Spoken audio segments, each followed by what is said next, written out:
I woke up shivering, my back pressed against the cold metal of the park bench. The sky was gray, like the color of the life I'd lost. I held the photo in my hands, the edges curled from weeks of constant folding. It was me and Mark, smiling like nothing could touch us. I traced his face with my thumb and whispered, "You promised me forever." The wind answered with a cruel laugh, rattling the trash cans nearby. "Hey," a voice broke my thoughts. I looked up, squinting against the pale morning light. A man leaned out of a sleek black car parked beside the bench. His eyes were sharp, calculating, but there was something else, pain hidden beneath the surface. "Hey," I repeated, unsure if he was talking to me or to the empty park. "You look like someone who wants revenge," he said, lowering the window.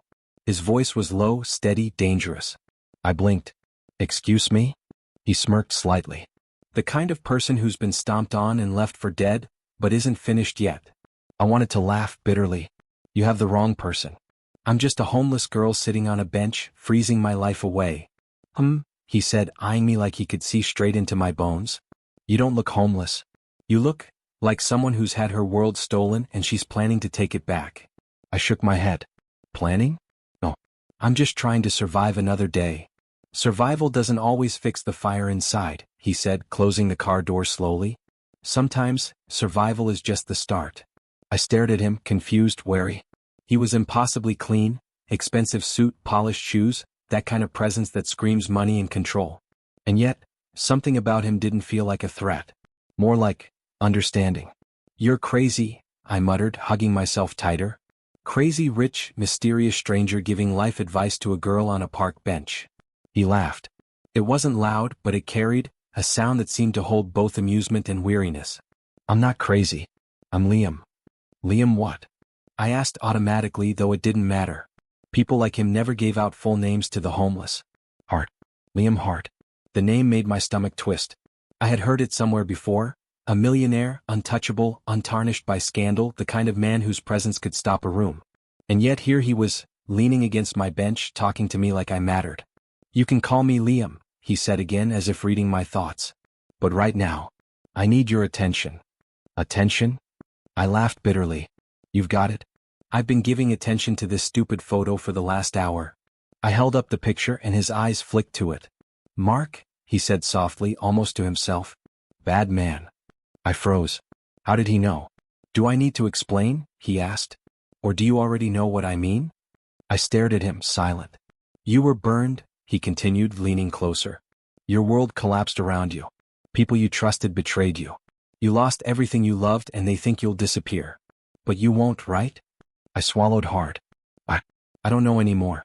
Some days I hope I will disappear. It'd be easier." He shook his head. "No. Easier isn't you. You're the kind of person who doesn't die quietly. You fume. You plot. You wait." I felt a strange pull in my chest, a mixture of fear and recognition. He was right. I had spent every day since losing my brand, my apartment, and Mark, pretending I was invisible. Pretending the world couldn't see me. But inside, the fire hadn't died. It had only been smothered. "And that's why I'm here," Liam said, suddenly serious. "I need someone like you." I laughed again, sharp this time. "You're insane. A millionaire picking up homeless girls for, what? Charity?" "No charity," he said, voice calm, almost commanding. "Revenge." The word made my heart stop. "Revenge?" "Yes. My ex-fiancée's wedding is in 3 days. She betrayed me, humiliated me, and I've waited long enough." He paused, studying my face. "I want to bring someone who can shock her. Someone she'll never see coming." I blinked. "You want me?" "I want you," he said simply. "I'll dress you, teach you how to walk, how to speak. We'll go together. You'll be my companion, my weapon." I laughed again, louder this time, because it was impossible. "You're insane." "Maybe," he admitted, "but you look like the kind of person who enjoys impossible." I hesitated. My stomach twisted. This was insane. I was homeless, broken, and angry.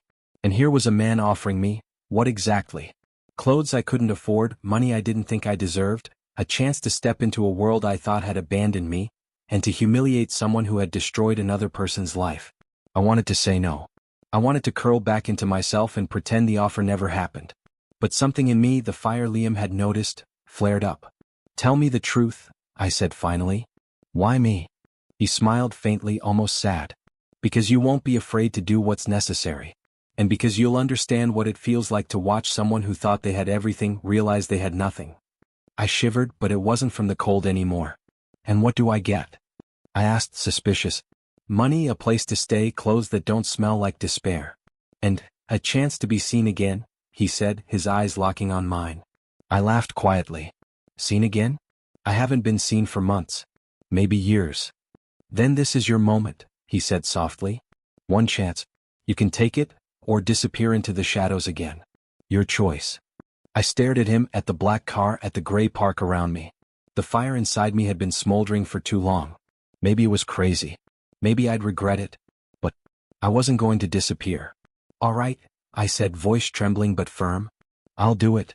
His smile widened, sharp and predatory. Good. Meet me at 9 tomorrow. Be ready to step into a life you thought was gone forever. I nodded. I'll be ready.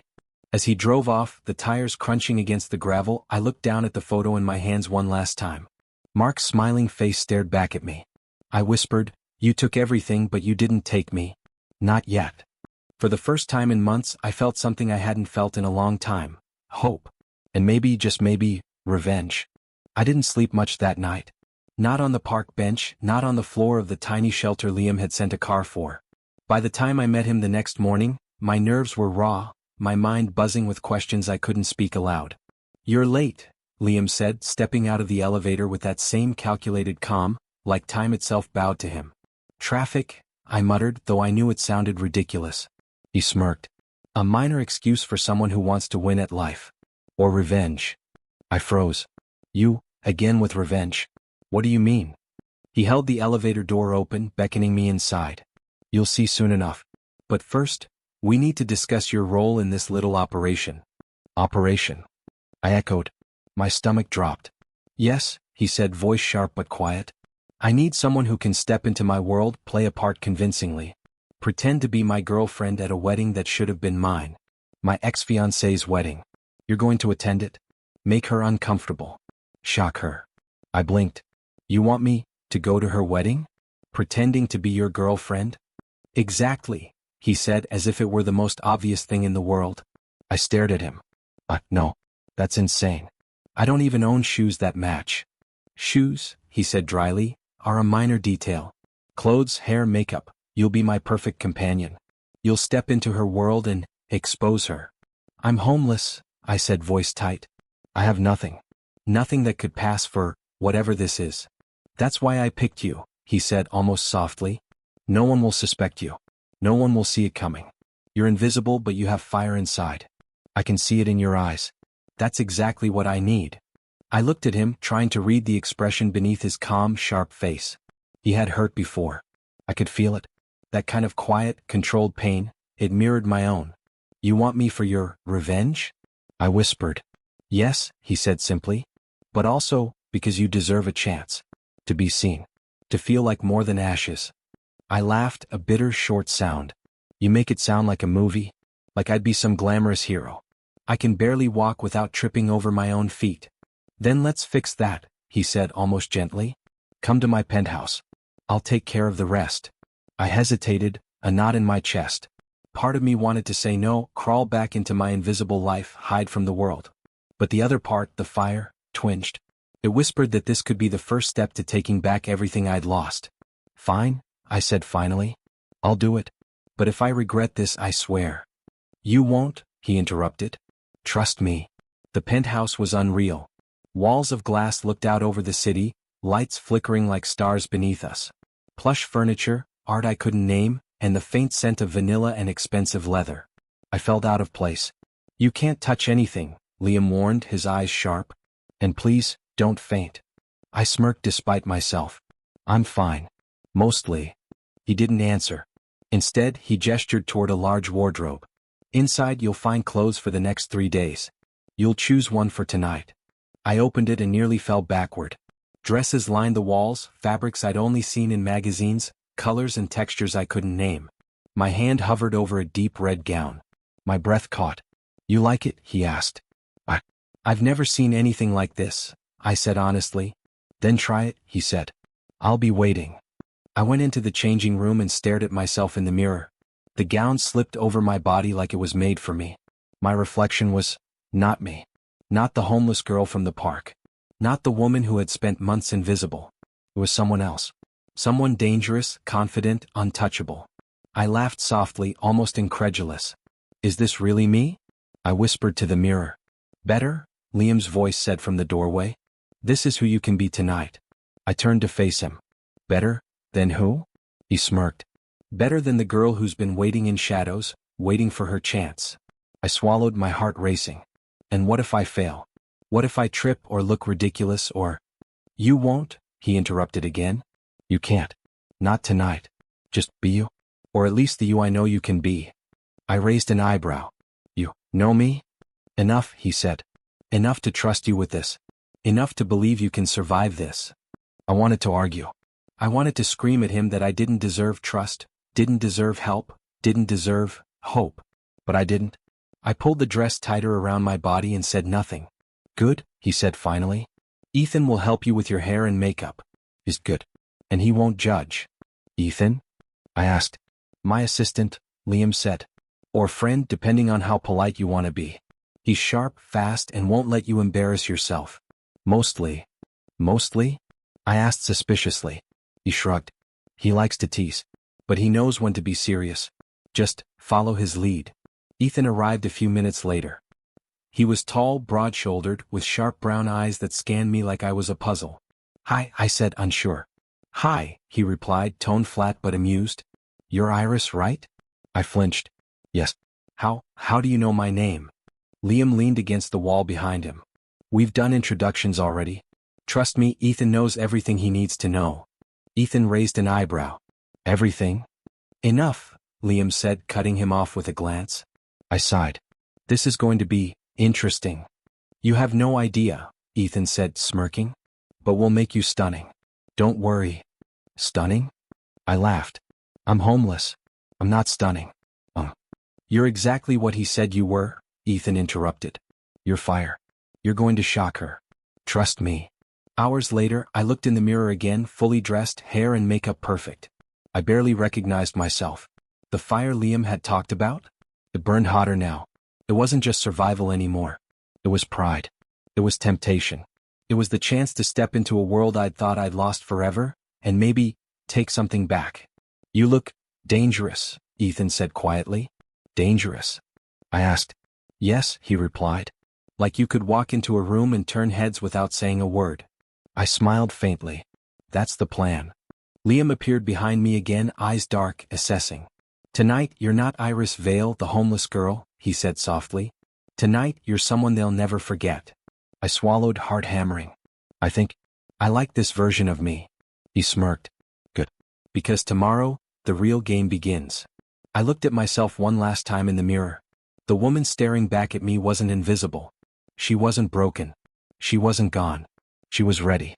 I stared at the mirror, and for a moment I didn't recognize the reflection staring back at me. The woman in the glass was poised, elegant, someone who could step into a ballroom and command attention without saying a word. High cheekbones, a slender neck, eyes that dared anyone to challenge her. But beneath the layers of makeup, beneath the silk and lace, I was still me. The girl who had lost everything, who had slept on park benches, who had watched her life collapse in flames. You're quiet, Liam said from behind me. Thought you'd be giddy about your transformation. I'm thinking, I said, voice low. This isn't me. It's a mask. I don't even know how to wear it without feeling like a fraud. That's the point, he said softly, moving closer. This isn't Iris Vale. This is the woman who broke me. I turned, frowning. The woman who broke you? Yes, he said, gaze sharp. Confident, untouchable, dangerous. Someone who doesn't flinch when she sees someone who hurt her. Someone who walks in and changes the game with a single look. I swallowed. And I'm supposed to pretend to be her? You are her, he corrected. I'll coach you. I'll guide you.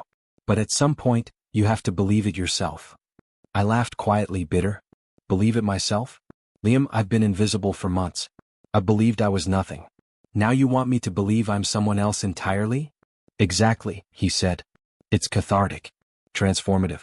You take on her armor, her face, her confidence, and it becomes yours. You understand what I'm saying? I didn't answer immediately. I just stared at my reflection. The eyes in the mirror were sharper now, fiercer. I wasn't sure if it was me or the mask, but a small part of me liked it. Liked feeling powerful. "You don't believe me yet," Liam said, a hint of a smirk tugging at his lips. "Good. That's where the work begins." He stepped closer, studying me like a sculptor examining raw stone. "First posture. Your back straight, shoulders back. People notice strength before they notice beauty. If you slouch, the mask fails." I nodded, lifting my chin. "Like this?" "Better," he said. "Now your walk. Slow, deliberate. Every step counts.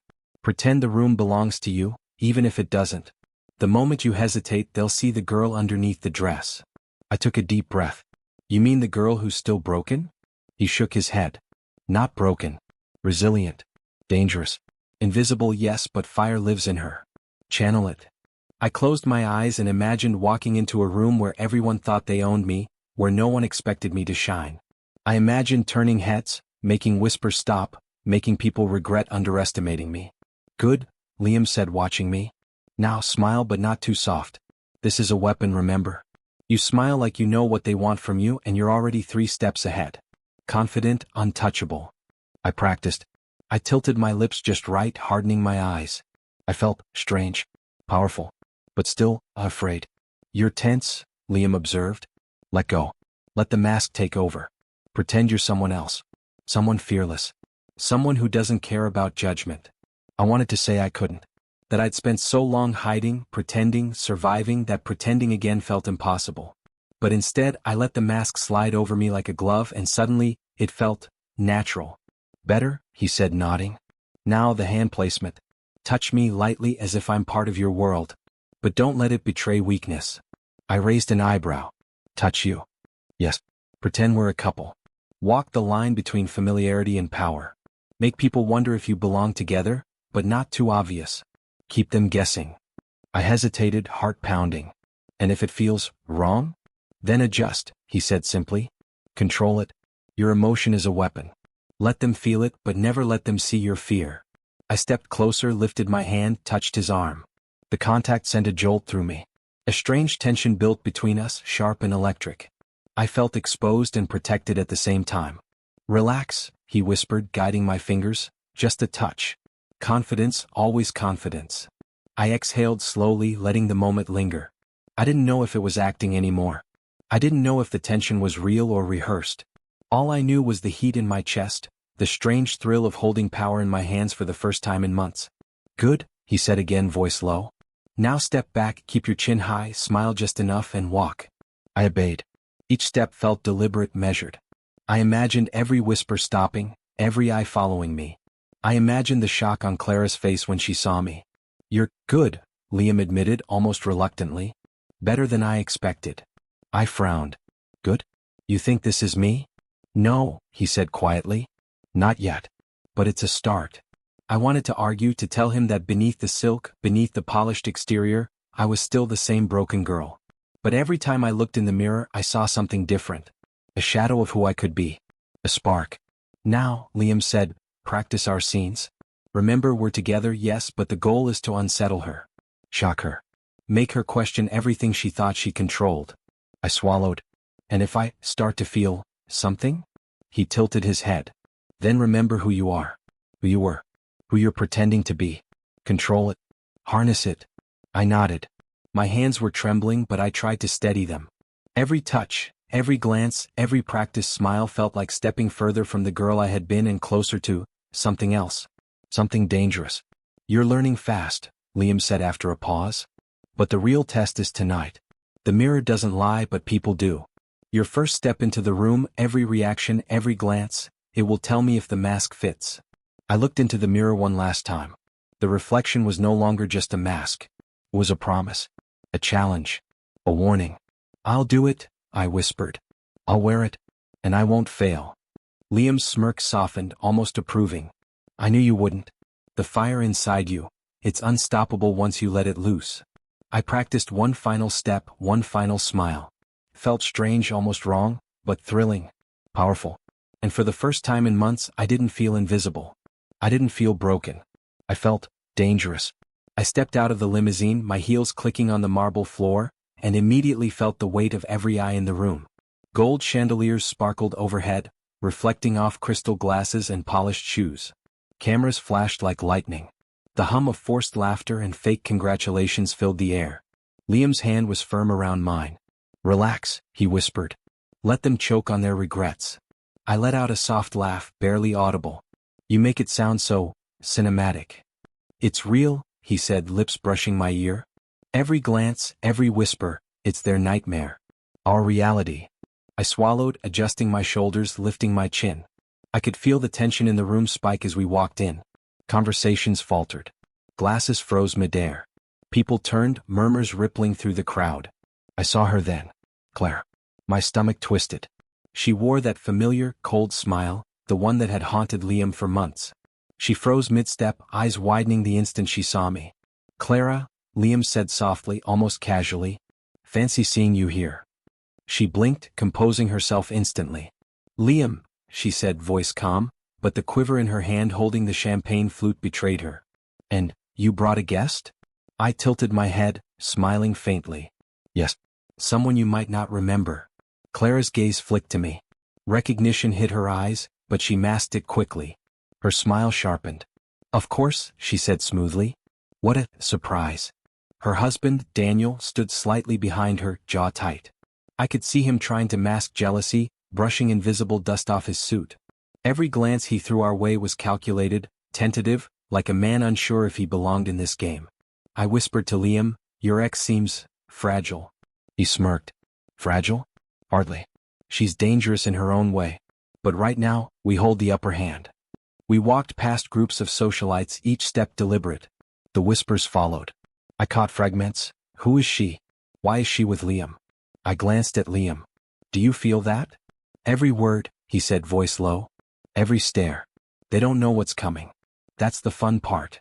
A group of women approached, champagne in hand, their smiles stiff, eyes calculating. One of them, a blonde in a sequin gown, tilted her head. I knew," she said, voice clipped. "I don't think we've met." "I'm Iris," I said sweetly, voice calm, controlled. "Pleasure to meet you." The woman blinked, taken aback by my composure. "Iris, of course. Liam's new companion. How unexpected." I smiled faintly. "Life is full of surprises, isn't it?" She stammered for a moment, unsure how to respond, and moved on. I felt a thrill run through me. Small victories.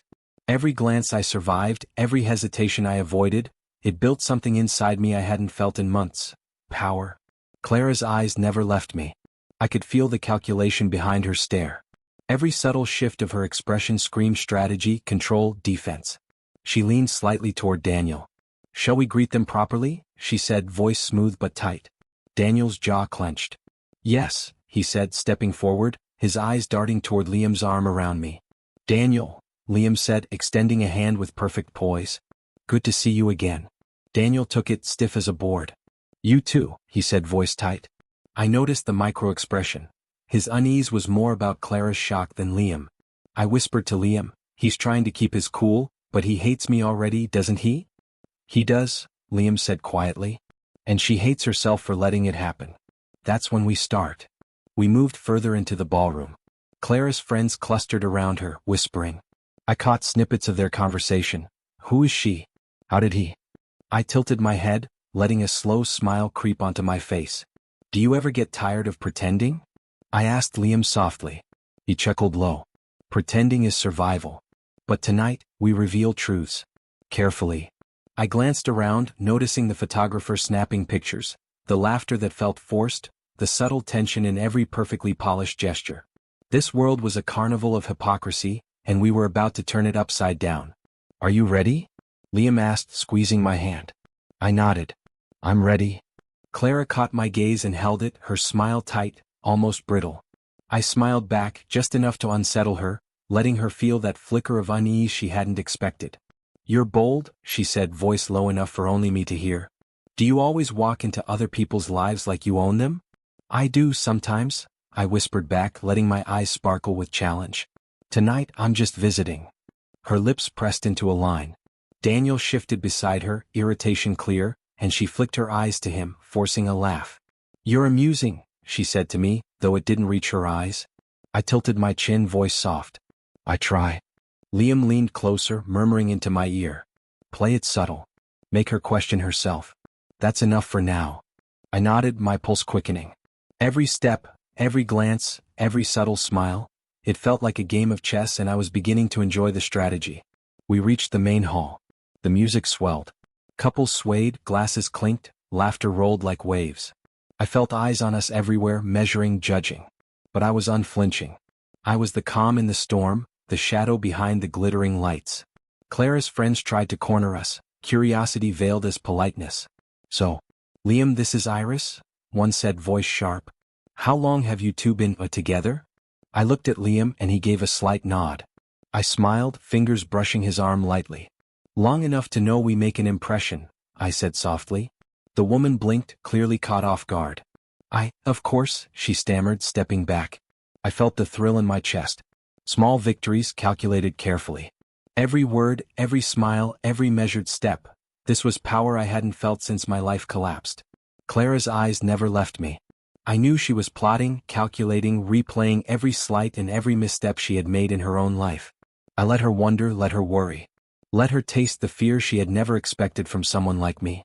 Liam whispered again, hand tightening on mine. Let them choke on their regrets, he murmured. I smiled, low and deliberate. Oh, they will, I whispered back. And in that moment, walking into the room, under the chandeliers and the flashing cameras, I felt alive. Dangerous. Beautiful. See. The real show had begun. The whispers followed me like shadows. I could feel the room leaning in, curiosity laced with judgment. Who is she? Where did she come from? What's she doing with Liam? Every murmured syllable hit me like a cold wave. I let them think what they wanted. I smiled, lifting my chin, letting my eyes sparkle just enough to make them uncomfortable. Every glance burned with a subtle warning, don't underestimate me. Clara's voice cut through the hum of murmurs before I even saw her. Iris, she said, stepping closer, lips curved in that practiced fake sweetness. You seem familiar. I turned slowly, meeting her gaze, keeping my smile calm, deliberate. Maybe, I said softly, from a place where masks weren't this expensive. Her smile faltered. A twitch in her jaw betrayed her composure. What do you mean? I shrugged slightly, letting the words hang between us. Some people live behind facades. Some of us used to live without them. She blinked, her perfect face tightening, as if realizing that maybe she wasn't the only one who had lost control. Her husband, Daniel, hovered behind her, arms crossed, trying to appear indifferent but failing completely. You speak in riddles, Clara said carefully, voice clipped. But there's something about you. I can't place it. I smiled, leaning in slightly, voice a whisper only for her. Maybe it's not about placing me. Maybe it's about remembering what you could never have. Her lips pressed into a thin line. I could see her calculating, replaying moments from the past where she thought she had won, where she thought Liam would always be hers. The arrogance, the entitlement, it burned. Careful, I said, voice soft but pointed. Revenge can be addictive. She froze, as if I had just handed her a mirror and made her stare into it. Addictive? Yes, I whispered, letting my smile curve just enough to unsettle her. Once you feel it, it becomes hard to let go. I walked away, heels clicking deliberately against the floor, each step a warning, each step a reminder that I was no longer invisible. The whispers swirled behind me, like smoke drifting from a fire they couldn't contain. I paused near a balcony, letting the air fill my lungs, and suddenly I was back in my old apartment. The one Mark had left me alone in weeks after the scandal. Everything burned, from the floorboards to the last photograph of us smiling. Sophia, I whispered, remembering my sister's name. My throat tightened. She had left without a word, leaving me to face the world alone, branded as a fraud. I had begged her to stay. Please, don't go. Her voice echoed in my memory, calm, distant. Iris, you're making the wrong choices. I can't stay. I pressed my hands to my face, the memory sharp, like shards of glass. I remembered crying on the floor of that empty apartment, trying to convince myself that someone would come back, someone would save me. But no one did. Liam's voice pulled me back. Iris, he said quietly, sliding into the space beside me. You okay?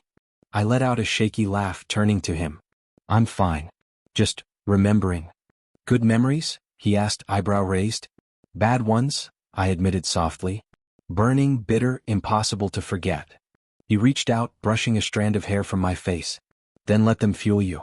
Let them remind you why you're here. Why you survived. I nodded, letting the chill of the night mix with the fire in my chest. You make it sound so simple. It isn't, he said. But simple doesn't mean easy. You're learning to walk through fire without getting burned. I swallowed, glancing at him. The rehearsed smiles, the calculated touches, they blurred lines I wasn't ready to recognize. Who was pretending? Who was real? Liam's calm, sharp presence made me question everything about my own reflection. I shook my head, trying to push the thoughts away. The ballroom still pulsed with life behind us. Music, laughter, whispers. I could feel the eyes tracking me, every word, every glance a potential weapon. Iris, Liam said, voice low, leaning closer. Tonight is about power. Not just theirs is false. But yours is real. I let out a soft laugh, voice barely above a whisper. Power? It feels strange. Strange, yes. Liberating, maybe. Dangerous, definitely, he said.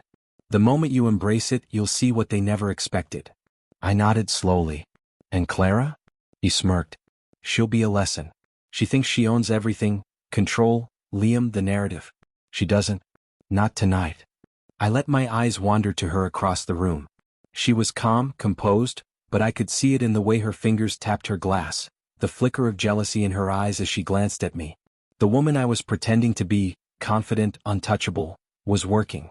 The whispers, the calculations, the glances, they were all fuel for the fire that had been dormant inside me for months. I clenched my fists lightly, feeling a thrill run through me. This wasn't just revenge for Liam. It was my chance to reclaim something I thought I had lost forever. My pride, my fire, my visibility. A server passed with champagne. I took a glass, letting it rest lightly in my hand, the crystal cold against my fingers. You know, I said softly, almost to myself, this feels like stepping into someone else's life. But it also feels right. Liam smiled, voice low. That's the point. You're walking through their world, seeing it as it should have been yours. You're rewriting what they thought was real. I glanced at him, and for a moment, the rehearsed smiles, the whispered instructions, the tension between us, it blurred. I couldn't tell if the thrill was from the mask I wore or the man guiding me through it. Clara approached again, this time feigning curiosity. Iris, she said, voice silky, you carry yourself differently. It's impressive. I tilted my head, letting a soft smile curl my lips. Thank you. It's a skill I've been learning. Her eyes narrowed ever so slightly. From whom? I shrugged lightly. From someone who understands what it's like to lose everything, and to survive. Her smile faded, a flicker of fear passing behind her perfect facade. Survive, she repeated softly. You. I stepped closer, voice barely audible. Yes, survive. And sometimes, surviving means showing up where no one expects you. Wearing masks that scare them. Her lips pressed into a tight line, and I knew she realized what I meant. That small, almost imperceptible moment of victory, watching her falter, was addictive. The fire Liam had spoken of was no longer just a concept. Was mine. I took a slow sip of champagne, letting it cool my throat, and smiled faintly to myself. The whispers, the glances, the rehearsed charm, it was intoxicating. I could feel the power settling into my bones, the thrill of revenge mingling with the excitement of being seen again. You're quiet, Liam said softly, hand brushing mine. Thinking about the past? I nodded, voice low. Always. But also, thinking about what comes next. This is just the beginning. He smirked, voice a whisper. Exactly. And the best part? You'll love every second of it. I tilted my glass, letting the reflection of the chandeliers shimmer across the surface. I caught a glimpse of myself, elegant, poised, dangerous. The girl in the mirror was still me, but stronger, sharper, and ready. Ready to play the game, ready to shock, ready to reclaim what had been stolen. And for the first time I realized, revenge wasn't just Liam's. Could be mine too. The music shifted, a slow, sultry melody that made the room shrink around us. Couples swayed, glasses clinked, whispers danced like ghosts. I felt Liam's hand tighten around mine, steadying me, grounding me. Relax, he murmured, his breath brushing my ear. Let them watch. Let them burn. I nodded, heels clicking softly on the marble, and smiled faintly. This was the moment, the first real confrontation, and I was ready. Then she appeared. Clara, gliding toward us, all silk and poise, like she owned the room. My chest tightened at the sight of her, not from fear but recognition. Her perfume hit me like a knife. Familiar, suffocating. The same floral sweetness Mark's mistress had worn all those years ago. I swallowed, steadying my breath. I would not look away. Not now. She stepped forward, brushing past the crowd with an effortless grace, and stopped in front of Liam. "May I?" she asked, voice smooth, eyes locked on mine. Liam tilted his head, a small, sharp smirk tugging at his lips. "You may," he said softly, almost amused.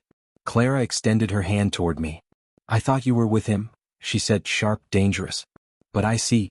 Perhaps I was mistaken." I let my smile curve, calm, deliberate. "You weren't mistaken," I whispered, keeping my eyes on hers. "You were just hoping he'd need you more than I do." Her lips tightened. "Bold?" she hissed, drawing me into the dance without waiting for my reply. The floor beneath us shifted as we moved together, her body pressing lightly against mine in practiced elegance. I could feel the power in her touch, the arrogance of someone used to control. My chest tightened, not from weakness, but from the memory she had resurrected. The betrayal, the loss, the sting of Mark's lies. "You think you can replace me?" she whispered, teeth barely visible as her smile cracked. I tilted my chin, letting her stare burn. "I already did," I said softly, letting the words sink in. Her eyes widened, and for the first time, the practiced calm she always carried faltered. Her hand trembled slightly, and the glass of champagne she'd been holding slipped. It fell to the floor with a sharp clatter, shattering into tiny shards. A silence fell over the room for a fraction of a second. Then whispers erupted, soft and shocked. I let my eyes linger on her face. The composure she'd worn like armor was cracking, just as Liam had predicted. "You," she started, voice sharp but unsteady. "You don't?" I smiled faintly, letting the mask I had honed over weeks slide into place. "I do," I whispered. "I take what's mine when it's been waiting for me all along." Her jaw tightened, the scent of her perfume mingling with the tension in the room. I let my gaze meet hers fully, unflinching, letting the heat of my presence do what my words could not. Liam's hand brushed mine, almost reassuring. "Well done," he murmured softly. "Every glance, every word, perfect." I exhaled slowly, feeling a strange thrill in the confrontation. Clara was powerful, yes, but her power relied on fear, on control. Tonight she had neither.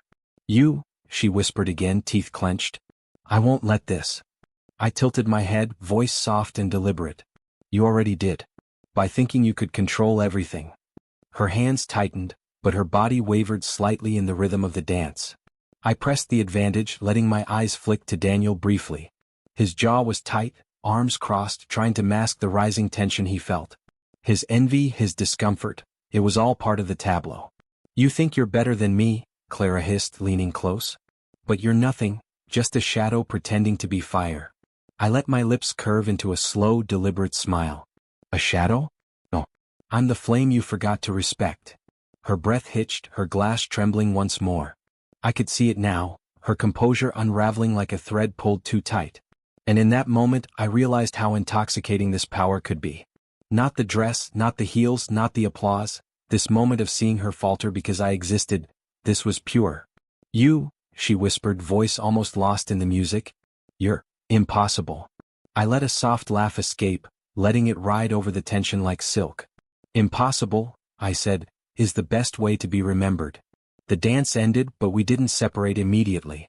My gaze held hers, letting the whispers and shocked glances from the crowd press down like a weight she couldn't lift. Liam leaned close, voice a low rumble against my ear. "You see what I mean?" "Yes," I whispered, smiling faintly. "It's addictive." He chuckled softly.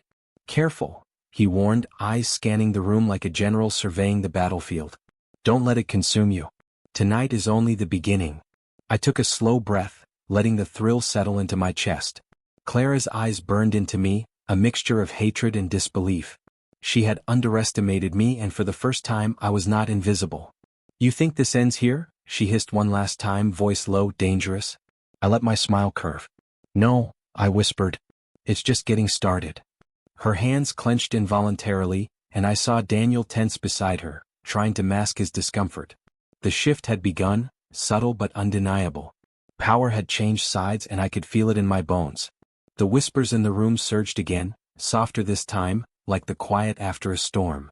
People were watching, measuring, reevaluating. I let my eyes drift to Liam, who gave a subtle nod, approval clear in his gaze. "You did well," he murmured, voice low. "Perfectly calculated." I let out a soft laugh, tilting my head, letting the mask of confidence settle over me fully. I didn't think I'd ever enjoy this, I whispered. You will, he said, voice sharp but low. Once you understand the taste of power, the thrill of control, you'll crave it. I nodded, letting the music pull us back into the swirl of the ballroom. The chandeliers sparkled, the glasses chimed, the whispers wove around us like invisible chains, but I was untouchable. Not because of the dress or the heels or Liam. Because I had stepped into the fire and survived. Clara's glare followed me as we moved through the crowd. I didn't flinch. I smiled faintly, letting the subtle tension between us grow. Her composure was fractured, her control slipping, and the taste of revenge, mine finally, was intoxicating. Liam's hand brushed mine again. Remember, he murmured softly, we play the long game. Tonight was the first move. I nodded, keeping my eyes forward. My reflection in the polished floor shimmered beneath me. A girl no longer invisible, a girl no longer broken. Dangerous. Untouchable. And for the first time in months I didn't feel fear. I felt alive. The night air was cool against my skin as Liam and I stepped out onto the terrace. The music and chatter from the ballroom felt distant, almost unreal. I leaned against the railing, letting the breeze brush over me, giving me a momentary reprieve from the battlefield inside. You're quiet, Liam said, lighting a cigarette. The orange glow reflected in his sharp eyes. I exhaled slowly, voice soft. Thinking about her. Claire. How she's relentless. He chuckled low, almost bitter. She always is. She left me for money, you know. I blinked, surprised. You let her go for that long without saying anything? Not saying anything wouldn't have changed it, he admitted, voice raw. I thought she loved me. I was naive, foolish, and she used that. I looked at him, really looked, and something shifted. The wall of power and control he carried seemed to tremble slightly. I know that feeling, I whispered. Once I trusted a man. Mark. He ruined everything. Burned my dreams and walked away like it was nothing. He glanced at me, eyes narrowing softly. Iris? I trusted him, I continued, voice barely audible, more than I should have. Believed in him, loved him. And he threw it all away. Left me alone to pick up the pieces no one else cared about. For the first time since this masquerade began, silence fell between us. The terrace felt smaller, intimate. Not the battlefield from inside, not the masks and whispers. Just two people standing outside, stripped down to their scars. You and I, Liam murmured, voice low, we understand each other in a way no one else does. I nodded, feeling something strange settle between us. Equality. Pain mirrored. Two broken pieces finding a fragile balance. You're not just the mask, he said, exhaling smoke. Are you? No, I admitted, letting the vulnerability slip out. I'm still me. Just tempered. Sharpened. He smiled faintly. Good. That's what makes you dangerous. We stood there for a long moment, just breathing, letting the city lights stretch out beneath us, letting the quiet wrap around us like a fragile shield. But the calm was fleeting. Inside, Clara seethed. I could feel it even from here. Her composure in the ballroom had cracked, but now her anger was boiling, palpable, like a storm building beyond the horizon. And she wasn't someone to let a slight linger. By the time we stepped back inside, the whispers had shifted. Something was different. The air felt heavier, darker. Liam, I murmured, voice tense, do you feel that? He frowned, scanning the crowd. Yeah, something's off. A woman approached, sharply dressed, with a press badge pinned to her chest. She carried a notepad and a pen like a weapon. Mr. Hart, Miss Vale, she said, voice clipped but professional. Julia Lang, I'm a reporter. I'd like a few words. I stiffened, glancing at Liam. He raised a brow. Julia, is it? Yes, she said, clicking her pen. I have a few questions about tonight's unexpected guest. I understand your story is unique. My stomach tightened. Unique? I asked cautiously. Homeless woman turned socialite overnight, she said, eyes flicking to me with a mix of curiosity and thinly veiled judgment. Quite a headline. I felt a chill creep up my spine. You're calling me homeless? She shrugged, voice clinical. I report facts, miss. Vale? I said softly. Iris Vale. Her eyes narrowed, pen poised. Miss Vale, before tonight your presence in certain circles was limited. Some might say you appeared from nowhere. I felt Liam's hand brush mine lightly, grounding me. Julia, he said, voice sharp, this isn't the time. Please respect the occasion. She gave a small, polite smile, but I saw the calculation in her eyes. Clara had set this in motion. I didn't need to hear the whispers yet to know it. The seed of betrayal had been planted. "Of course," she said sweetly. "But Ms. Vale, people will want to know how you came to be here. The story is compelling." I swallowed, feeling a mixture of anger and thrill. Clara's reach extended farther than I had imagined. She wasn't just angry, she was strategic. And I was now the target of her next move. "Later," I said firmly, keeping my eyes locked on hers. "Now isn't the time." Julia nodded politely but didn't leave. Her presence lingered like a shadow, a reminder that the world outside these walls was watching, ready to judge, ready to brand. By nightfall the headlines came. Phones buzzed, servers pinged, and everywhere I looked social media had exploded. "The homeless imposter at a millionaire's wedding." The words burned on every screen. Comments, judgments, assumptions. Some sympathetic, many cruel. I let out a breath I didn't realize I'd been holding. "They've already started," I murmured to Liam, voice low. He leaned close, gaze sharp. "And we'll finish it our way. Don't let them touch you."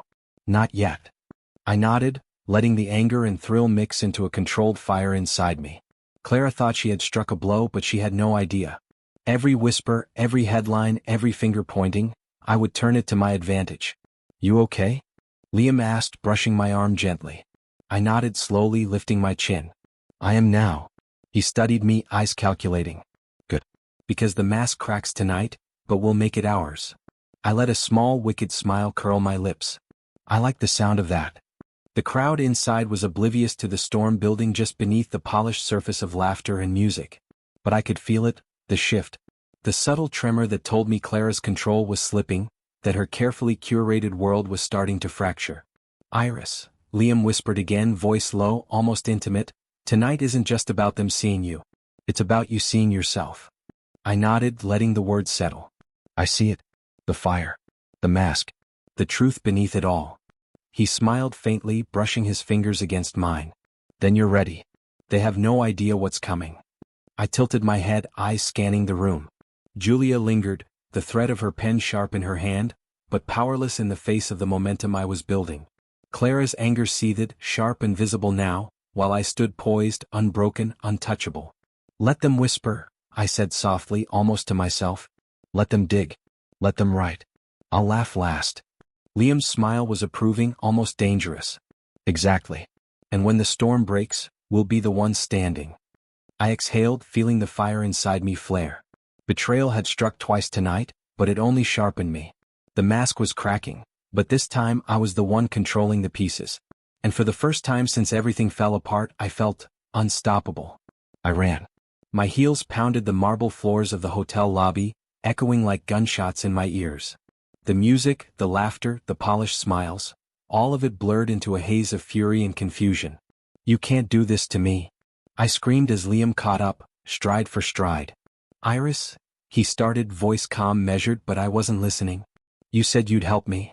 I yelled, my chest heaving, tears blurring my vision. "You said this was about us. About me. Not some game you play with your grudges." He stopped, arms folding, expression unreadable.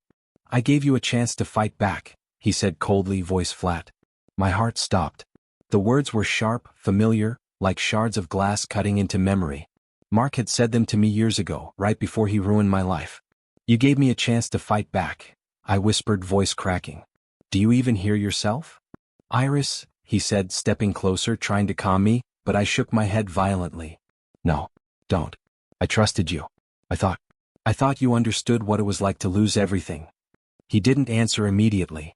He just watched me, eyes calculating, like I was a problem he had to solve. You're just using me," I finally said, voice breaking. Just like he did. "You're using me as a weapon." Liam's jaw tightened. "Iris, You don't get it." I screamed, tears streaming down my cheeks. "I've been invisible, forgotten, betrayed, ruined. And now you drag me into this, into your war, and for what? Your revenge." He took a step closer, voice lower now. "No, not for me. For you. I gave you the tools. The choice. The chance to rise." I shook my head bitterly, voice shaking. "The chance? The chance? You think this is rising? This is manipulation. This is the same thing I ran from before. The same thing that destroyed me." He didn't respond, just watched, eyes sharp but calm. I stumbled into the lobby, letting the tears fall freely.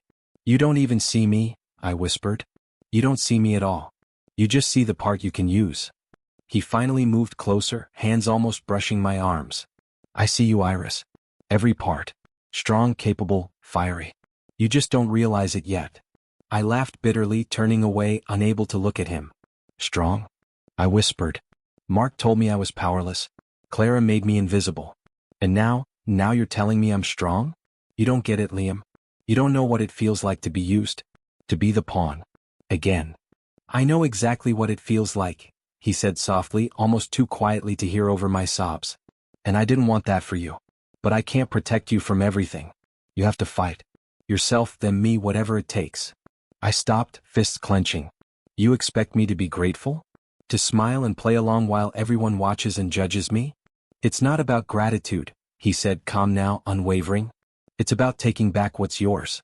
Not letting anyone, including me, control your story anymore. I laughed again, sharp and bitter.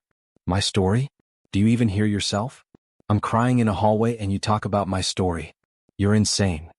I'm not insane, he said softly, voice low. I'm realistic. And you're capable of more than you know. I shook my head, chest heaving. No. I'm tired. I'm done. You and your games, your plans. I'm done being anyone's piece on a chessboard. I'm done. And then I ran. Out the revolving doors into the night. The city lights blurred through my tears, the cold wind stinging my skin, pulling me toward nothing and everything at once. I collapsed onto a bench outside, shivering, sobs racking my body. Alone.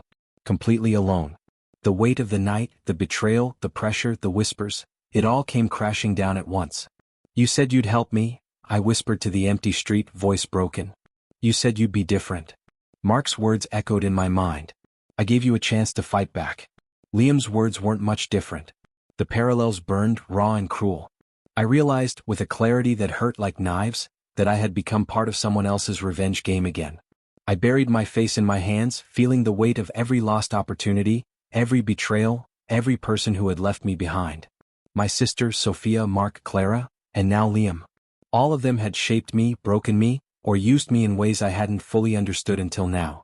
But this time, I refused to disappear. I wiped my face roughly, trying to reclaim some shred of composure. I would cry.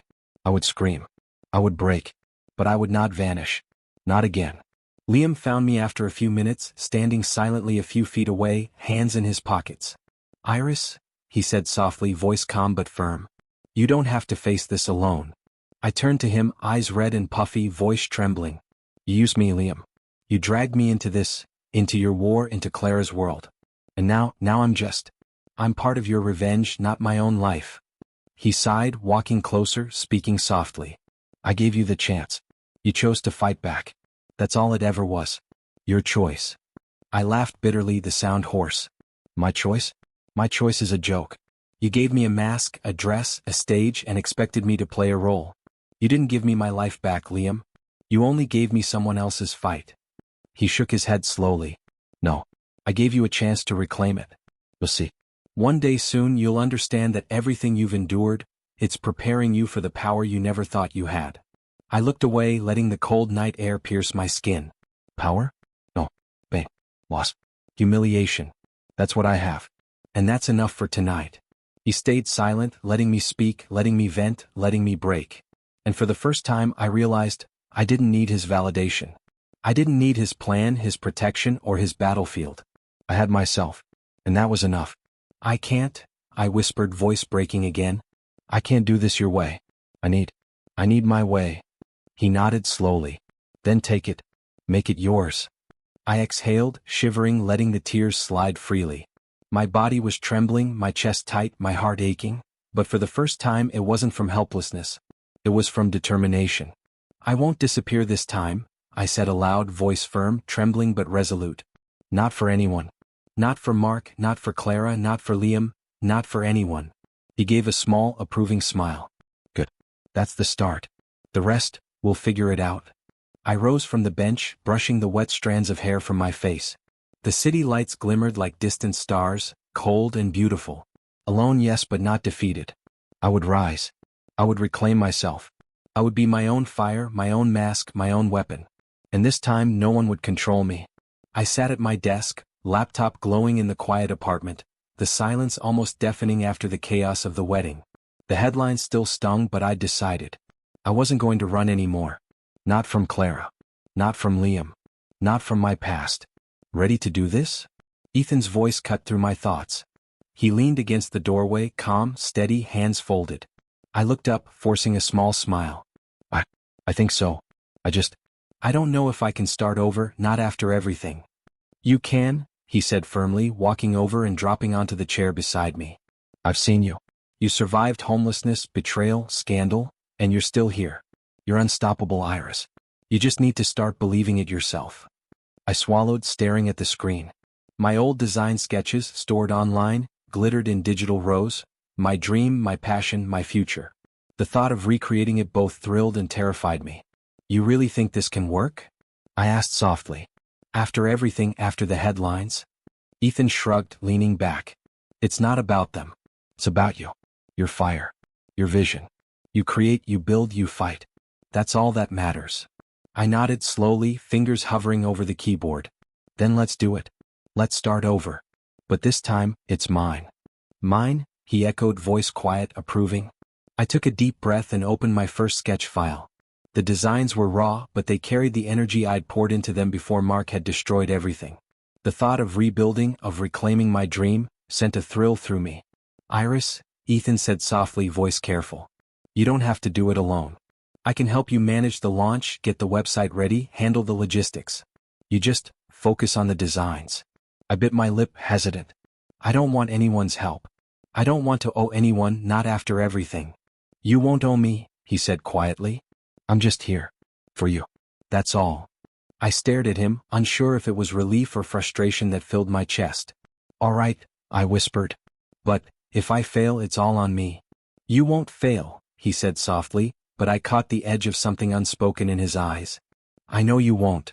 As I started typing, sketching, uploading, and adjusting, I thought about the people who had helped me in my lowest moments. One face came immediately to mind, Grace. A kind, unassuming woman I had fed when I was homeless. She had smiled at me, believed in me even when I had no one else. I pulled out my phone and dialed her number, my fingers trembling slightly. Hello, a warm, soft voice answered. Grace, it's me. Iris. Iris? Oh my God. I heard about everything. Are you okay? Her concern was immediate, genuine. I swallowed, voice tight. I'm surviving. But I need you, Grace. I need your help, your advice, your energy. You always reminded me there's hope. She laughed softly, a melodic, comforting sound. I never doubted you for a second. I'll help however I can. You know that, Iris. Her words filled me with warmth.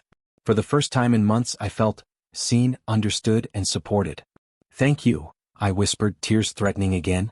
I don't know what I'd do without you. You do just fine, she said softly. But we can do it together. And trust me, the world isn't ready for what you're about to build.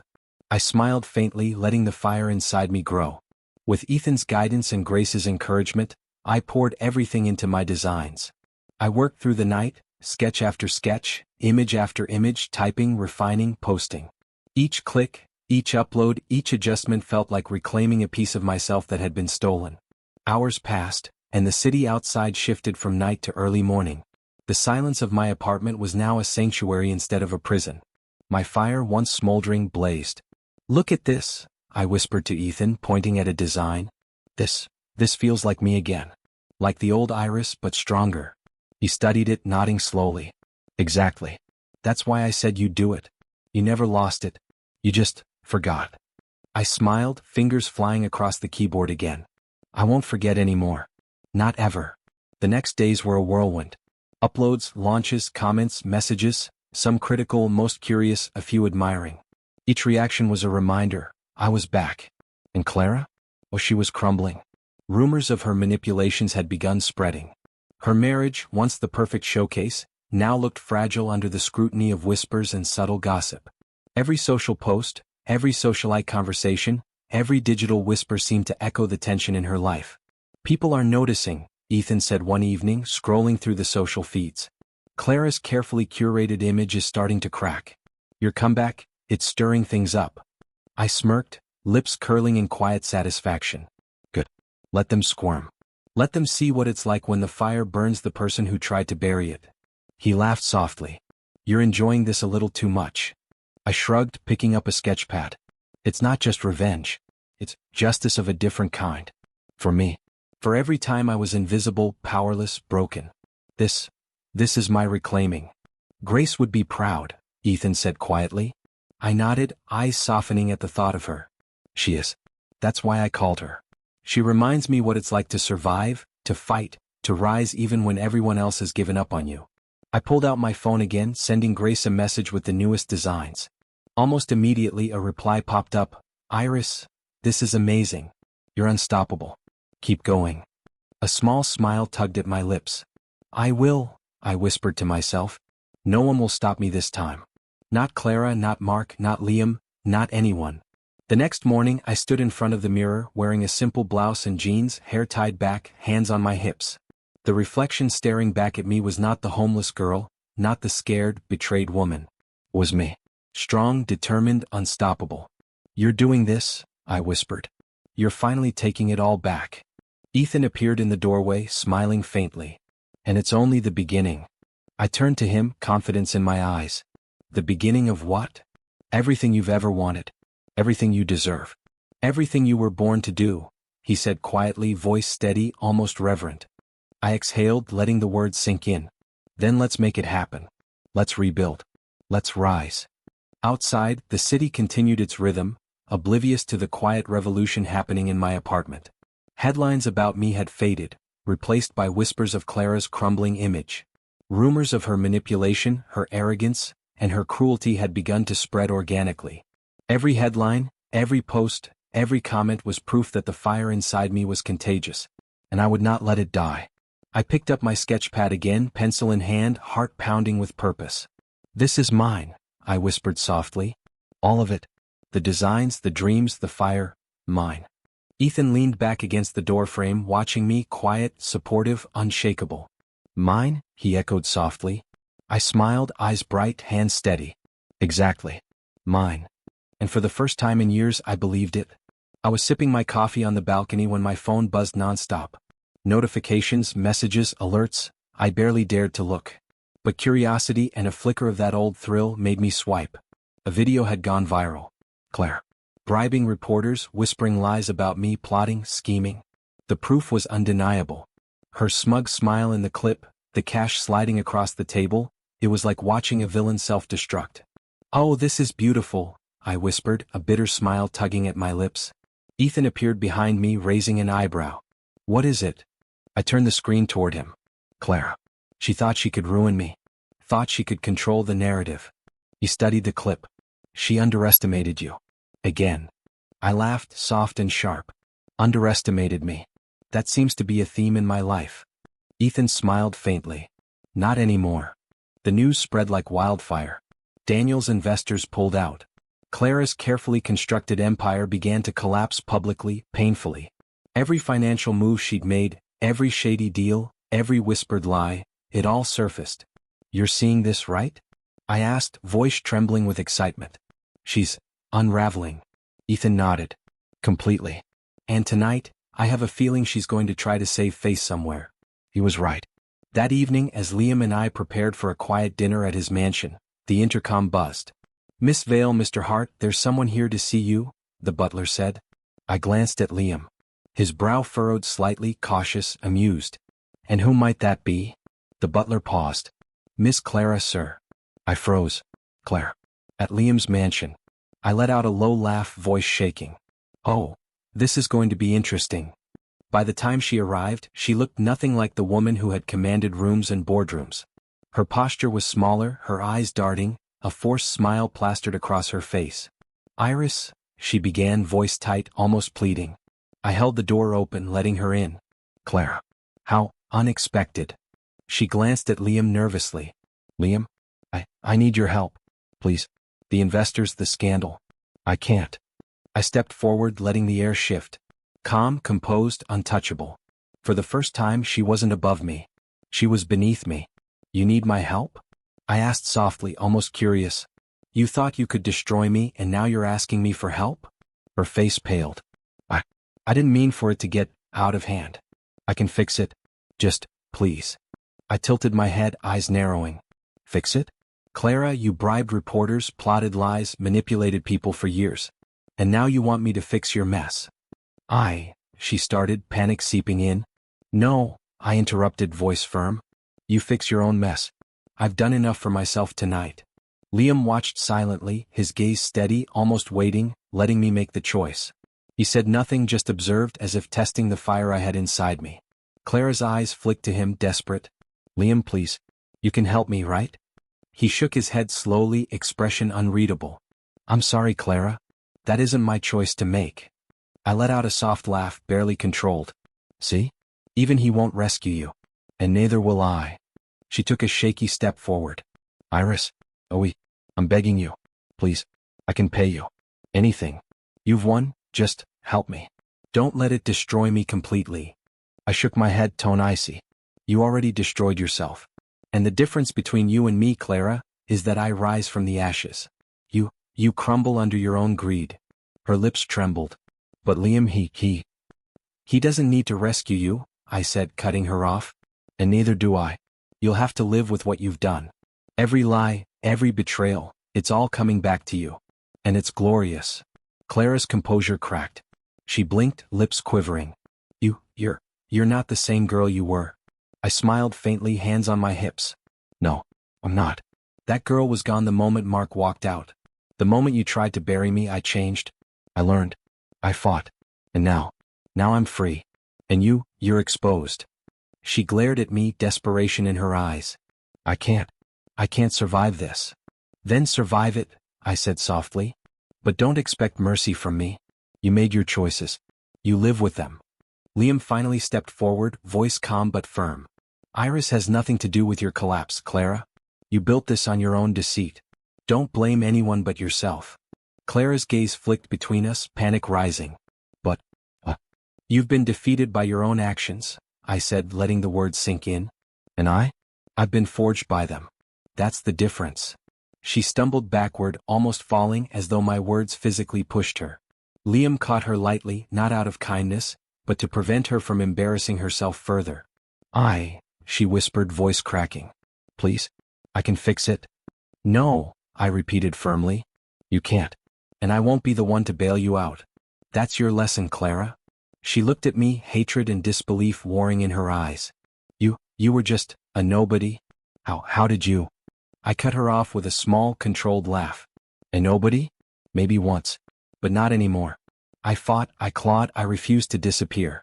And that's why I'm standing here while I gestured at her crumbling empire, the investors pulling out, the video leaks, her ruined image, while you're begging.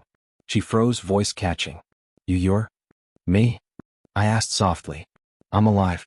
I'm strong. I'm free. And you, well, I let my gaze linger, letting the moment stretch. You reap what you sow. She swallowed hard, shoulders slumping, defeated. Liam's silence amplified the weight of it all.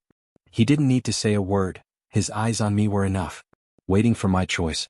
Waiting to see if I would give in. But I didn't. You'll leave, I said finally, voice calm but resolute. And you'll deal with the consequences on your own. Your empire, your lies, your manipulations, it's all yours to fix. Clara's lips parted, ready to argue, to beg, to cry, but I didn't give her the satisfaction. I stepped aside, letting the silence fill the room. She turned, slow, defeated, and walked toward the door.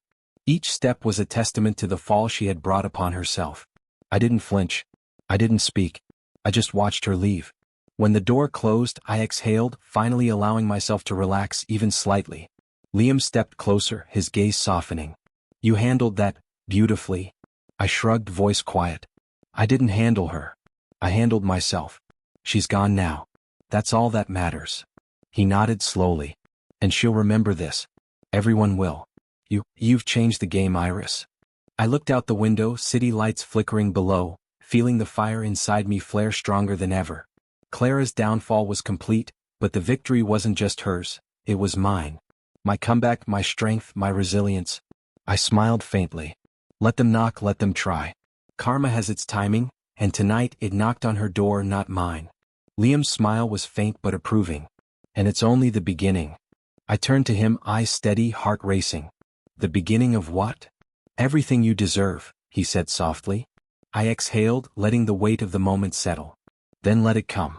I'm ready. And for the first time in years, I felt truly untouchable.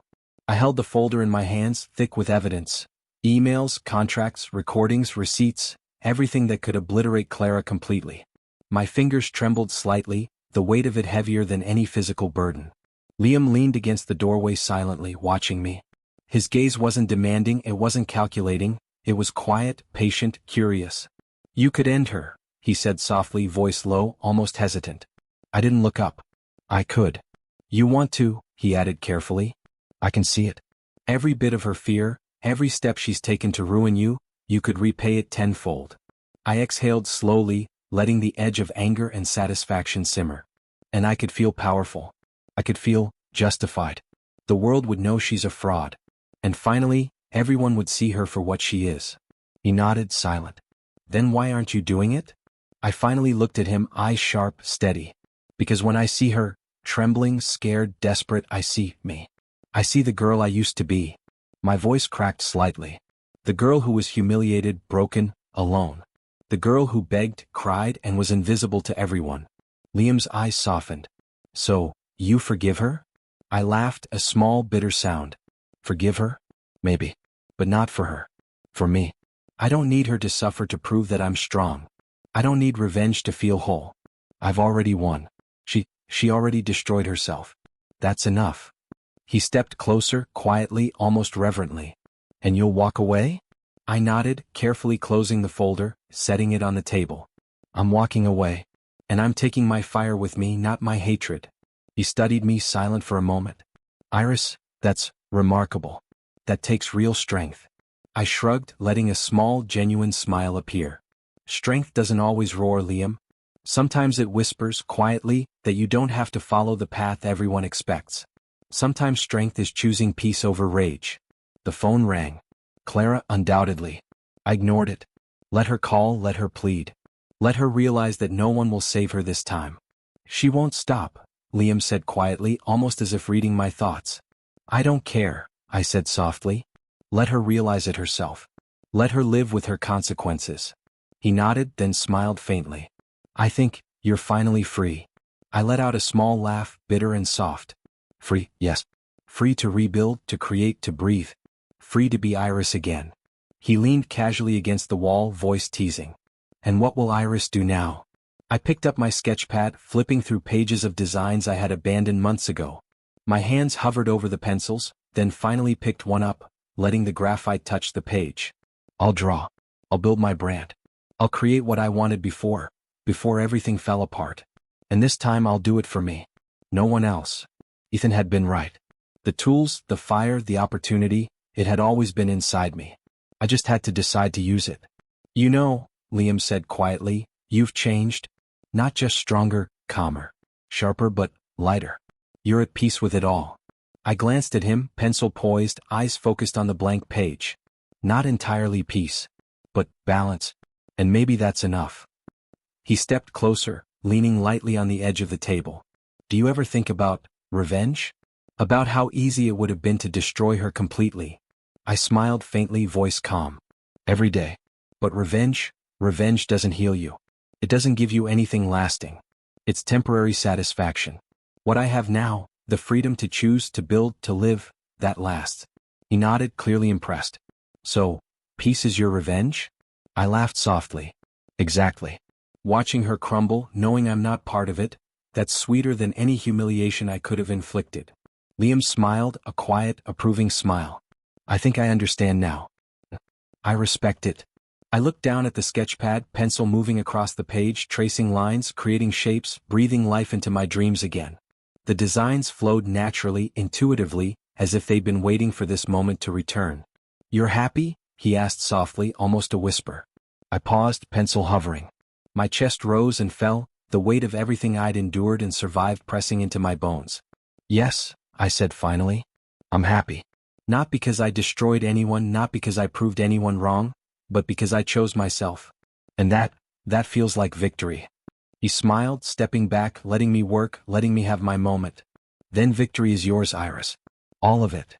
I didn't look at him, focused on the designs, letting my mind flow into the lines, colors, and patterns. But I could feel his presence, steady and quiet, a reassurance that I wasn't alone, not that I needed saving, but that someone understood the peace I had fought to find. Hours passed. The sun dipped below the skyline, the city glowing faintly in the dusk. I sketched relentlessly, pencil moving with purpose, ideas flowing freely. The apartment smelled faintly of coffee and graphite, a scent of creation and life. "You're unstoppable," Liam said softly, leaning back in the doorway watching me. I looked up briefly, meeting his eyes, smiling faintly. "I've survived worse than you could imagine. And I've learned, control, forgiveness, choice, they're more powerful than hate. More powerful than any lie she could tell." He nodded, letting a quiet moment pass. "And now, you're finally free." I returned my gaze to the page, lines forming dresses, ideas forming into reality. "Yes," I whispered. "Free to be me. Not anyone else's weapon, pawn, or shadow. Just me." He stepped closer, voice low. "You know, for a long time I thought revenge was the answer. But you've taught me something different. That strength isn't always about destruction. Sometimes it's about walking away." I smiled faintly, pencil still moving. "And sometimes it's about building, creating, living. That's my revenge. That's my peace." Liam didn't reply. He didn't need to. His eyes said it all. He understood. He wasn't my savior, not tonight, not ever. He was simply someone who finally understood peace, and watched it grow inside me. I worked late into the night, pencil scratching, designs flowing, heart steady, mind sharp. Outside, the world continued its chaos. Clara would learn her lessons, Mark's echoes would fade, Liam's silence would remain. But inside me, the fire that had driven me through betrayal, humiliation, and pain now burned with purpose, clarity, and serenity. "You're incredible," Liam whispered finally, almost reverently, standing quietly in the doorway. I glanced up, smirking faintly, eyes bright. "I've been incredible all along. I just had to remember who I was." He chuckled softly. "And now?" "Now," I said firmly, returning to my designs, "I build what I've always wanted. And this time, I'm unstoppable. Because it's mine." He smiled, a quiet, approving smile. Not of someone who had saved me, but of someone who finally understood the power of choosing yourself. And for the first time in years, I felt it completely. Peace, victory, freedom. And in the quiet of that apartment, pencil moving across paper, sketches coming alive under my hands, I realized, sometimes the best revenge isn't destruction. It's forgiveness, it's choice, it's walking away. And that night I walked forward. The lights dimmed, and the crowd hushed as the models began to walk. I stood backstage, heart hammering, taking a deep breath. Months of work, of struggle, of rebuilding had led to this moment. My fashion line, my comeback, was about to be unveiled.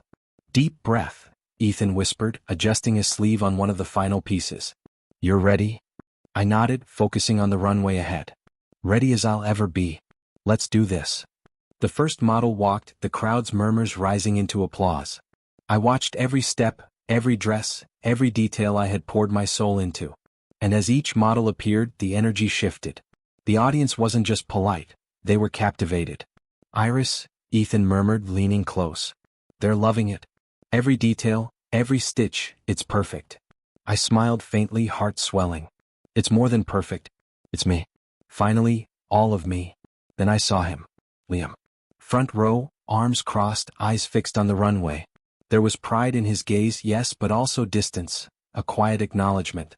We both knew our story hadn't ended at revenge. It had ended here, in growth, in resilience. I whispered under my breath, barely audible, "We started with fire, but this is peace." The final model appeared, wearing the piece I had labored over for weeks. The culmination of every sketch, every sleepless night, every sacrifice. The applause erupted. The crowd was on its feet. Reporters were shouting, snapping photos, eager for a quote. "Miss Vale, phenomenal work," a reporter called out, voice almost shaking. This is the comeback of the century." I forced a small, composed smile, stepping forward. "Thank you. It's been a journey, but every step has been worth it." Another voice piped up, more curious than impressed. "Some say this line is your redemption after everything that happened with Clara and the scandal. What do you say?" I met the question head-on.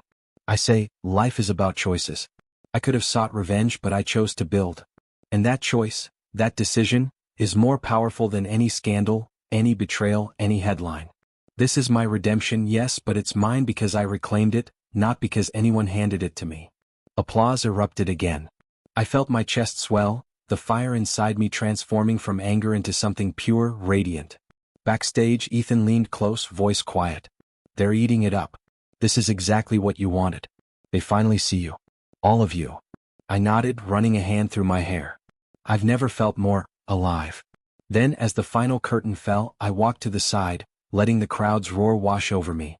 Liam was there, stepping forward as the applause died down. You did it, he said softly, voice carrying that quiet reverence he always had. I looked at him, a faint smile tugging at my lips. We did it. I did it, but your support, it mattered. He shook his head, dismissive yet proud. No, it was you. Every step, every choice, every risk, it was all you. I paused, hesitating.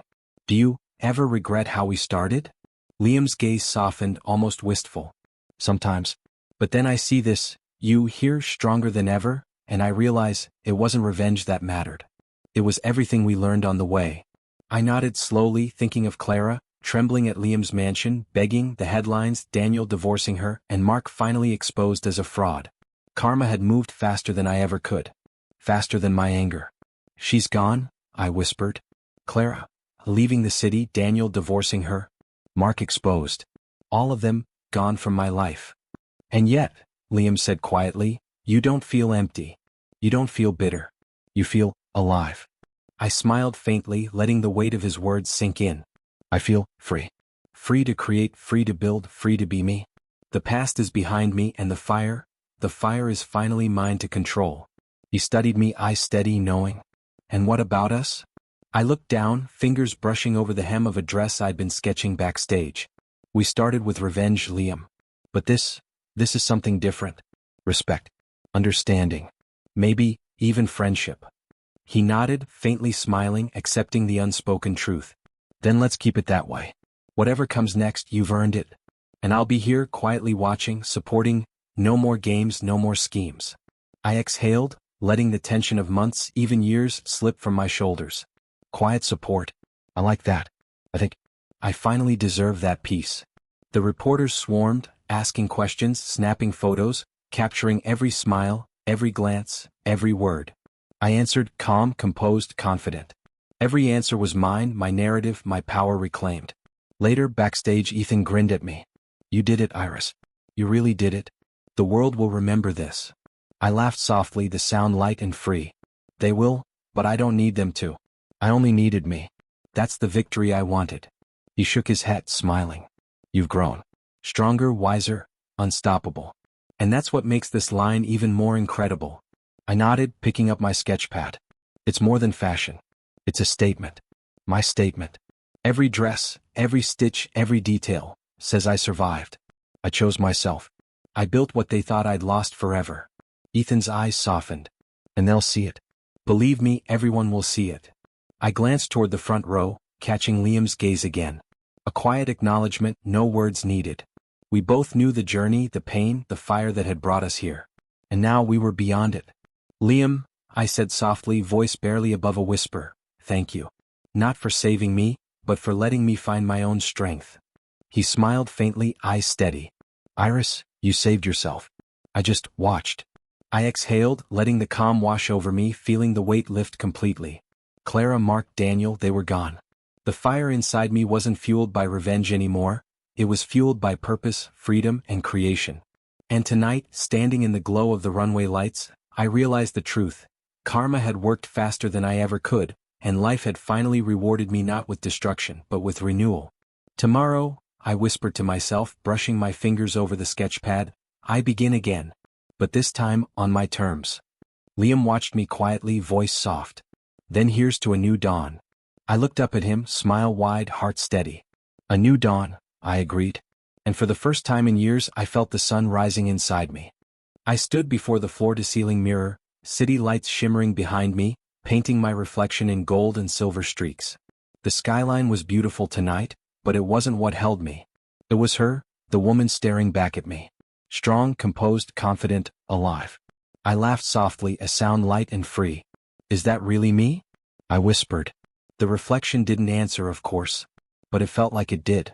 Her lips curved faintly, just enough to make me think she was smiling at me, approvingly, almost knowingly. "You were never lost," I whispered back, almost to myself. "You were just waiting to be found." A soft knock echoed behind me. Liam stepped in quietly, leaning against the doorway. "Talking to yourself now?" I glanced over my shoulder, a faint smile tugging at my lips. "Maybe. Or maybe I'm talking to the only person who really matters." He tilted his head, expression gentle. "The person in the mirror?" I nodded, brushing my fingers over the smooth surface as if I could touch her strength, her clarity.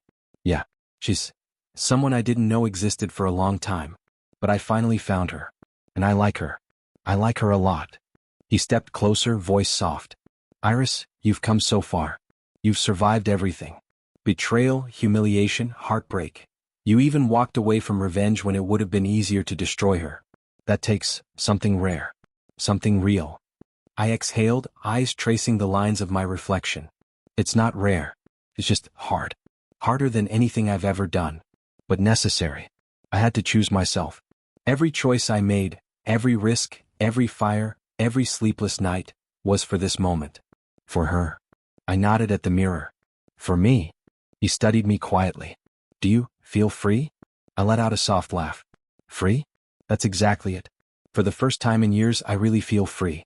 Not because the world knows my name again, or because my designs are successful, or because Clara is gone, but because I finally know myself.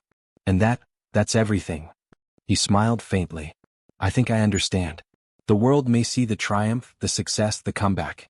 But you know the real victory was reclaiming who you are." I turned slightly, meeting his eyes. "Exactly. All the headlines, all the fame, that's temporary. What lasts is what I built inside myself. My strength, my clarity, my fire. Everything else is noise." He chuckled softly. "And yet the noise fades beautifully when it's backed by truth." I nodded, feeling a weight lift completely from my shoulders. "It does. And I'm done listening to lies, manipulation, or anyone who tried to control me. I survived that world. I survived the people who tried to bury me. And I stand here, undefeated." Liam stepped closer, voice low, almost reverent. "And now?" I ran a hand down the mirror's surface, fingers brushing the cool glass. "Now, I live. I create. I build. I love my work, I love my freedom, and I love knowing I chose myself when it mattered most." He tilted his head, voice teasing though soft. "And what about us? The story that started with revenge, did it end properly?" I smiled faintly, eyes softening. "It did. Not because of revenge. Not because of what we did to Clara or Mark. But because I found peace. And you didn't try to fix me. You just let me grow. That's rare." His gaze softened, and for the first time there was no tension, no challenge, just quiet understanding. "I think I always hoped you'd find that. And I'm glad you did." I exhaled, feeling the city lights behind me reflect in my eyes, illuminating not just the skyline but every part of me that had been in shadow for so long. "Iris is back. And she's stronger than ever." He smiled faintly. "Stronger, wiser, unstoppable." I laughed softly, letting the sound fill the quiet apartment. "Unstoppable, yes. But calm too. Balanced. Finally." He stepped back, leaning against the wall. "And what about the future?" I looked back at the mirror, eyes tracing the lines of my own face, the woman who had survived, who had rebuilt, who had forgiven. "The future?" I whispered. "It's mine to create. Every sketch, every design, every step forward, it's all mine. And I finally feel ready." Liam's voice softened, almost a whisper. "Iris, I'm proud of you. Truly proud." I smiled, letting a single tear slip down my cheek, not of sadness but of release, of triumph, of recognition. "Thank you for seeing me not as a victim, not as someone to save, but as someone who can save herself." He nodded, silent, giving me the space I had earned, the respect I had claimed. I turned fully to face the mirror now, my reflection staring back at me with unwavering strength. "Hello," I whispered, voice steady. "I'm here. I survived. I'm alive. And I'm finally me." The city lights twinkled behind me like stars caught in glass, a reminder of everything I had endured, everything I had lost, and everything I had reclaimed. "I've learned," I said softly, almost to the reflection, "that no one can define me. Not Mark, not Clara, not the world. Only I can decide who I am. Only I can create my story. And I like her. I like myself. More than I ever imagined." The reflection smiled faintly, serene, confident, unbroken. And in that smile, I saw every battle I'd survived, every tear I'd shed, every moment I'd fought to rise again.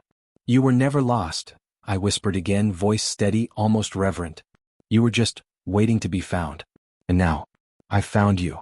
I turned slightly, catching Liam's eyes one last time. He nodded quietly, a simple acknowledgement. No words needed. He understood that this moment wasn't about anyone else, it was mine wholly and completely. I exhaled, heart steady, shoulders relaxed, pencil still in hand from the designs I had sketched earlier. My world was full again. My life was mine. And finally, I felt whole. Goodbye, I whispered softly to the shadows of my past. Hello, Iris. The real Iris. I'm here to stay. And in the mirror she smiled. Confident, alive, unbroken. The city stretched behind me, lights flickering like promises. And for the first time in years I felt it fully, the dawn of a new life, a new me shining brighter than any skyline.